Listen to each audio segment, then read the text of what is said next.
మన నగరాలు పట్టణాలు ప్రగతి బాట పట్టాలంటే బీజేపీని గెలిపించండి. కేంద్ర ప్రభుత్వ సహకారంతో మున్సిపాలిటీలు, కార్పొరేషన్ల సమగ్రాభివృద్ధి. ఇది తెలంగాణ ప్రజలకు మోదీ గ్యారంటీ. కమలం గుర్తుకే మన vote. Save Telangana. Vote for BJP. గెలిపించాలని ప్రార్థిస్తా ఉన్నాం. 14వ వార్డు దొమ్మాట భూపాల్, తమ్ముడు దొమ్మాట భూపాల్ గారిని కారు గుర్తు కోటేసి గెలిపించాలని కోరుతా ఉన్నా. 15వ వార్డు పల్లె మీనా రామస్వామి గౌడ్ గారు. మీనా ఇదివరకు కూడా మంచిగా పనిచేసింది. మా రామస్వామి గారు మంచి అనుభవజ్ఞుడు. మా మీనాను మీరందరూ కూడా ఆశీర్వదించాలని కోరుతా ఉన్నాం. 16వ వార్డు తమ్ముడు దేవుని రాజు గారు. రాజుది జోష్ బాగున్నది. 17వ వార్డు చాలా అనుభవజ్ఞులు. గతంలో మన మాజీ సర్పంచ్ మా సోదరిమణి వడ్లకొండ సుభద్ర శ్రీధర్ గారు. సుభద్రమ్మ గతంలో మంచిగా అనుభవం ఉంది కనుక మీరు గెలిపించండి.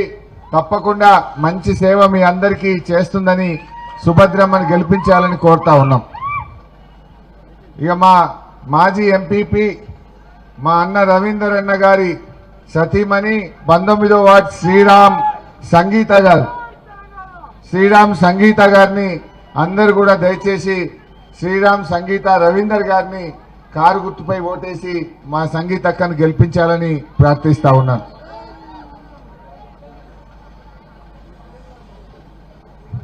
18వ వార్డు సోదరిమణి అంకం హేమలత మధు. 18 అంకం హేమలత మధు గారిని కారుపై ఓటేసి దీవించాలని కోరుతా ఉన్నాం. 20వ వార్డు లొంక రాజవ్వ లచ్చయ్య గారు. రాజక్క ఇంతకుముందు కౌన్సిలర్గా బాగా పనిచేసింది. మా రాజవ్వ లచ్చయ్య గారిని మీరందరూ కారుపై ఓటేసి మా రాజక్కను గెలిపించాలని కోరుతా ఉన్నాను. గౌరవనీయులు మన దుబ్బాక శాసనసభ్యులు, మిత్రులు, నాకు అత్యంత ఆత్మీయులు కొత్త ప్రభాకర్ రెడ్డి గారు, మా గుండెల్లి ఎల్లారెడ్డి గారు, మా మాజీ మున్సిపల్ చైర్మన్ సోదరిమణి వనితా భూమిరెడ్డి గారు, ఇల్లెందుల శ్రీనివాస్ గారు, సీనియర్ నాయకులు పెద్దలు మనోహర్ రావు గారు, వెంకట నరసింహారెడ్డి గారు, రవీందర్ రెడ్డి గారు, పుష్పలత కిషన్ రెడ్డి గారు, మా సోలిపేట తమ్ముడు సతీష్ రెడ్డి గారు, రాజమౌళి పంతులు గారు, ఇక్కడ ఇన్ఛార్జిగా పనిచేస్తున్నటువంటి సీనియర్ నాయకులు మా గుండు భూపేష్ అన్న గారు, ముఖ్యంగా దుబ్బాక అక్క చెల్లెళ్ళు అన్నదమ్ములందరికీ నేను తలవంచి పేరు పేరున నమస్కారం తెలియజేస్తా ఉన్నా. ఈ ఎన్నికలు చాలా ముఖ్యమైన ఎన్నికలు. సరే, నేను ఎమ్మెల్యేగా ఉన్నా, మీ దయతో ప్రభాకరన్ ఎమ్మెల్యేగా ఉన్నాడు. కానీ ఈ ఎన్నికలు మీకు ముఖ్యమైనవి. రేవంత్ రెడ్డి కుర్చీలకెళ్ళేం దిగిపోయేది లేదు, లేదా కేసీఆర్ గారు ఇప్పుడు ఎక్కే ఎలక్షన్ కాదు ఇది. కానీ మీకు సంబంధించిన ఎన్నికలు. మీరు ఆలోచించి ఓటేయాలి. ఇప్పుడు రేవంత్ రెడ్డి గారు పోయిన అసెంబ్లీ ఎన్నికల ముందు 6 గ్యారంటీలు అమలు చేస్తా అని బాండ్ పేపర్లు ఇచ్చి ఒట్లు పెట్టుకొని ప్రామిసరీ నోట్లు రాసి అధికారంలో వచ్చిండు, కుర్చీ మీద కూర్చున్నాడు. ఏం చెప్పిండ్రు మనకు 2.5 ఏళ్ల కింద? కాంగ్రెస్ గెలిస్తే 2000 పింఛన్ 4000 చేస్తామన్నారు. అక్క చెల్లెళ్లకు కేసీఆర్ కళ్యాణ లక్ష్మి ఇచ్చిండు, మేం తులంగా బంగారం కల్పిస్తాము అన్నారు. మహిళలందరికీ నెలకు 2500 జీతం పడ్డట్టు బ్యాంకులలో వేస్తాము అన్నారు. కేసీఆర్ 10,000 రైతు బంధు ఇచ్చిండు, మేం 15,000 ఇస్తాము అన్నారు. అన్నారా? అదేవిధంగా ఆడపిల్లలకు స్కూటీలు ఇస్తామన్నారు. మా చదువుకున్న పిల్లలకు ఏడాదిలోగా 2 లక్షల ఉద్యోగాలు ఇస్తాము అన్నారు. ఇట్లా 420 హామీలు ఇచ్చింది. మరి 420 హామీలు ఇస్తే 2.5 ఏళ్ళయింది. ఒక్కటన్నా అమలైందా అక్క? ఒక్కటన్నా అమలైందా? అయింది, ఒక్కటైంది. బస్సు తప్ప అంత తుస్సే. అవునా కాదా? ఆ బస్సు సంగతి కూడా మీకు తెలుసు. భార్యకు ఫ్రీ భర్తకు డబుల్ టికెట్, అవునా కాదా? భార్యకు ఫ్రీ అంటుండు, భర్తకు డబుల్ టికెట్ కొడుతుండు, ఆడికాడికి చేసిండు, అంతేనా? దయచేసి ఆలోచన చేయండి. ఎందుకు ఈ మాట మీకు ముఖ్యమైన ఎన్నిక అంటే, ఈ దప్పితే మళ్ళా 2.5 ఏళ్ల దాకా రేవంత్ రెడ్డి దొరుకుతాడా?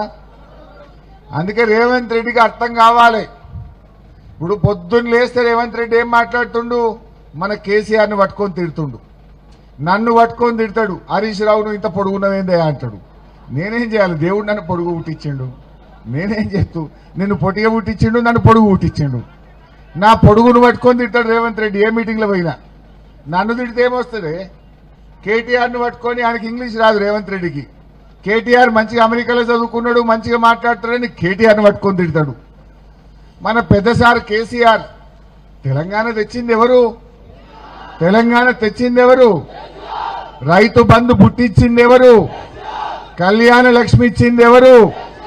దవాఖాన పోతే దుబ్బాకలో 100 పడకల ఆసుపత్రి కట్టి బిడ్డ కాన్పు చేసి కేసీఆర్ కిట్ ఇచ్చింది ఎవరు? ఇవాళ ఇంటింటికి మంచినీళ్ళు ఇచ్చి అక్క చెల్లెళ్ళు బిందెలు పట్టుకోకుండా రోడ్డు మీదకి రాకుండా మంచినీళ్ళు ఇచ్చింది ఎవరు? కాళేశ్వరం ద్వారా దుబ్బాకకు కాలువలలో నీళ్లు తెచ్చింది ఎవరు? ఇవాళ ఇట్లా చెప్పుకుంటూ పోతే ఒక 100 చేసిండు కేసీఆర్. సరే, పొట్టోడు హుషారు లేడు, డేంజర్ నడు. అయితే ఈరోజు నేనేమంటున్నా అంటే, దేవుని దయ నీ అదృష్టం, లాటరీ తగిలింది, ముఖ్యమంత్రి అయినావు. ఓకే, అయినా ఉన్నప్పుడు నువ్వు కేసీఆర్ కంటే మంచిగా పనిచేయి. కేసీఆర్ 2000 ఇచ్చిండు, నువ్వు 4000. కేసీఆర్ కళ్యాణ లక్ష్మి ఇచ్చిండు, నువ్వు తులం బంగారమి. అరే కేసీఆర్ 10,000 రైతు బంధు ఇచ్చిండు, నువ్వు 15,000. కేసీఆర్ 24 గంటల కరెంట్ ఇచ్చిండు బాయి కాడ, నీకెందుకు ఇయ్యే శాతం అయితే లేదు? మున్పటి లెక్క కరెంట్ వస్తుందా బాయి కాడ? సాయంత్రం 5 గంటలకు పోతే పొద్దుగాల 5 గంటలకు వస్తున్నది, 12 గంటలకు వచ్చింది కరెంట్.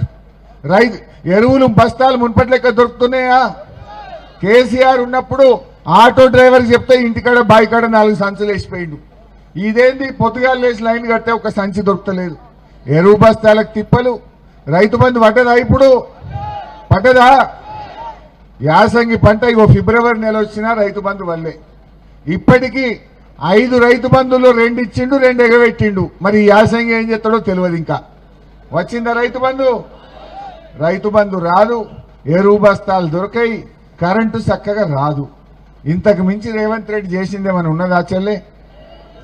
అంటే కొత్త ఏమి ఇయ్యలే, ఉన్నవి బంద్ పెట్టిండు. బతుకమ్మ చీరలు బంద్ అయినాయా లేవా? రంజాన్ తోఫా బంద్ అయిందా లేదా? దవాఖాన పోతే కేసీఆర్ కిట్ బంద్ అయిందా లేదా? మా బెస్తోళ్లకు ముదిరాజులకు శాప పిల్లల పథకం బంద్ అయిందా లేదా? మా గొల్ల కురుమోళ్లకు గొర్రె పిల్లలు ఇచ్చే పథకం బంద్ అయిందా లేదా? దళితులకు దళిత బంధు బంద్ అయిందా లేదా? పిల్లల ఫీజు రియంబర్స్మెంట్, చదువుకునే పిల్లలకు స్కాలర్షిప్లు, ఫీజుల పైసలు కూడా బంద్ అయినాయి. ఉన్నాయి బంధు పెట్టుడు తప్ప కొత్తగా ఇచ్చింది ఏమన్నా ఉన్నదా అని నేను అడుగుతా ఉన్నా. అందుకే మనం ఏం చేయాలి? మాట్లాడితే కేసీఆర్ తిడతాడు. కేసీఆర్ని పట్టుకొని ఏమంటాడు? నిన్ను మైక్లేందే.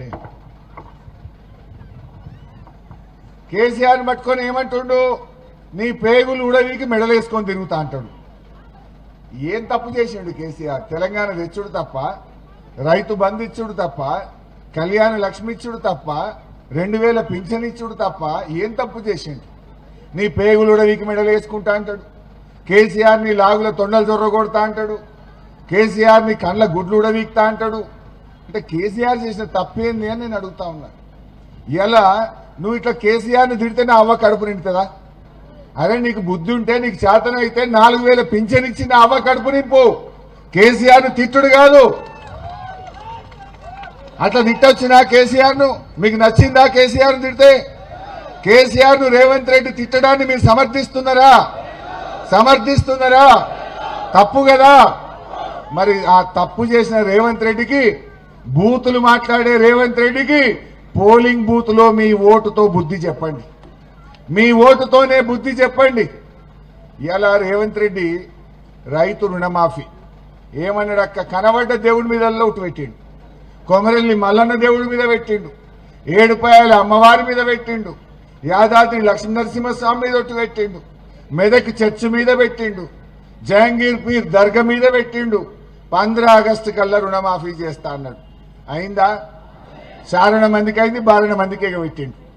దేవుణ్ణే మోసం చేసిన రేవంత్ రెడ్డి మనం చేయడా చెల్లే? బాగా ఆలోచించండి.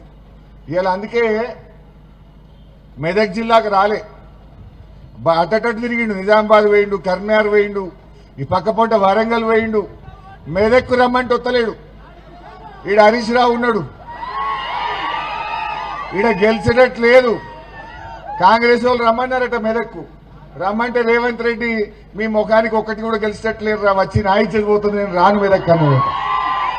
చుట్టూ తిరిగిడు తప్ప మెదక్కు రాలే. మెదక్ వచ్చే ముఖం లేదు రేవంత్ రెడ్డికి. మెదక్ వస్తే మా ఏడుపాయల అమ్మవారు ఊకుంటుందా? మా కొమరెల్లి మల్లన్న ఊకుంటాడా? నువ్వు దేవుణ్ణి మోసం చేస్తే ఆ దేవుడు మొదలే మా ఏడుపాయల అమ్మవారు చాలా పవర్ఫుల్, కొమరెల్లి మల్లన్న చాలా పవర్ఫుల్. ఇలా దేవుళ్ళను మోసం చేసి ముఖం లేక ఇలా మెదక్ జిల్లాకు రేవంత్ రెడ్డి రాలేదు, వచ్చే ముఖం లేదు. దయచేసి మీరు ఆలోచన చేయండి.